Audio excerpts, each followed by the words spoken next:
म्हटलं की आतापर्यंत आपण पक्षाने जी जबाबदारी ती पूर्णपणे पार पाडलेली आहे.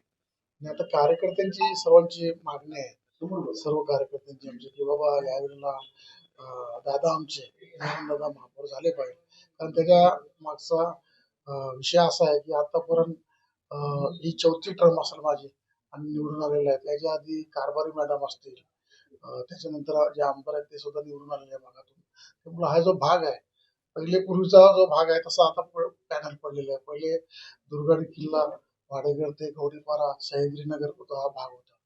परंतु आता सुद्धा त्या पद्धतीने हा भाग मोठा झालेला आहे पॅनल नंबर 1 मध्ये. आणि पॅनल नंबर 1 मधून मी जवळजवळ मला 19,000 वरती काहीतरी 200-300 मतं पडलेले आहेत. सर्व जास्ती मतं पडलेली आहेत मला. त्याच्यात मी जवळजवळ 14,200ची आघाडी घेतलेली आहे. आणि मी शिवसेनेचा पहिल्यापासून कट्टर शिवसैनिक, बाळासाहेबांचा, शिंदे साहेबांचा, आनंद साहेबांचा. त्यामुळं कार्यकर्त्यांची मागणी आहे की बाबा ह्या वेळेला आता तुम्हाला महापौर पद मिळालंच पाहिजे. परंतु आता आरक्षण मला वाटतं 22 तारखेला घेत आहेत. आरक्षण झाल्यानंतर पक्ष ठरवेल काय करायचं तो विषय. शिवसेनेचे मुख्य नेते उपमुख्यमंत्री एकनाथ शिंदे साहेब हे महायुती संदर्भात चर्चा करत आहेत. शिवसेनेचे कल्याण डोंबिवलीमध्ये 53 नगरसेवक निवडून आलेले आहेत. त्यामुळे कल्याण डोंबिवलीमध्ये शिवसेना हा मोठा भाऊ ठरलेला आहे.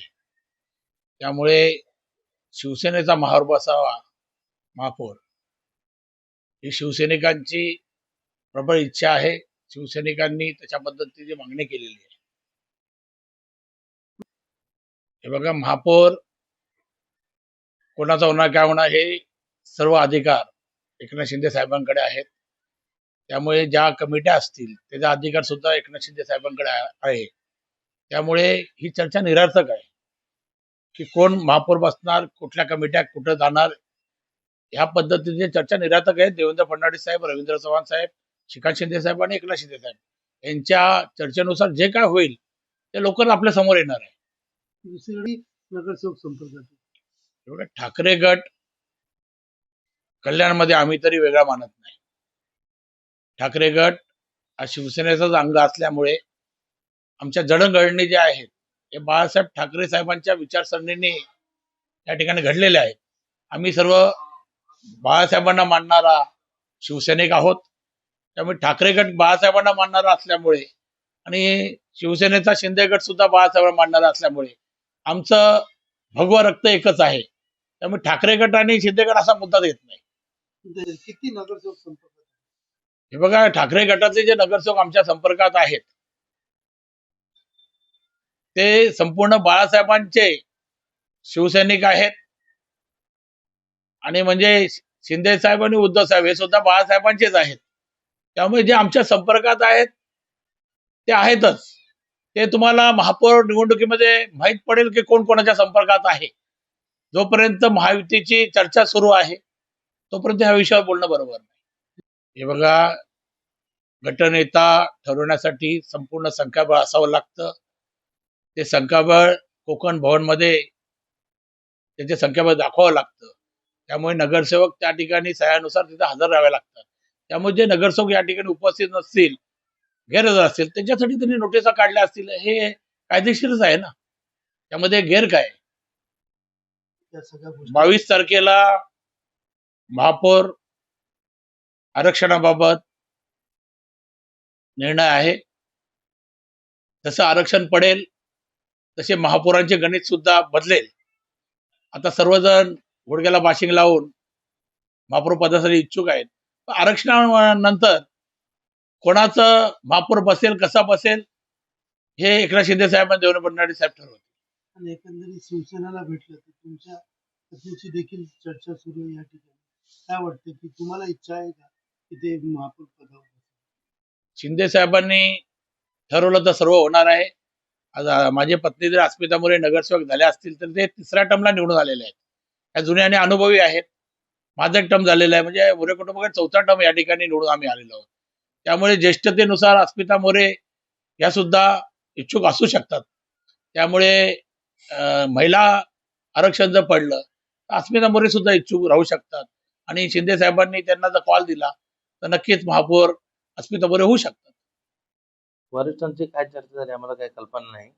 परंतु त्यांच्यामध्ये निवडणुकीपूर्वीची काही चर्चा झाली असेल, तर त्यानुसार मग महापौर कोणाचं बसेल ते ठरवेल. पण आता ज्या पद्धतीने बघितलं की एकनाथ शिंदे यांच्या शिवसेनेकडे पण 53 नगरसेवक आहेत आणि ठाकरे गटाचेही काही नगरसेवक त्यांच्या संपर्कात आहेत.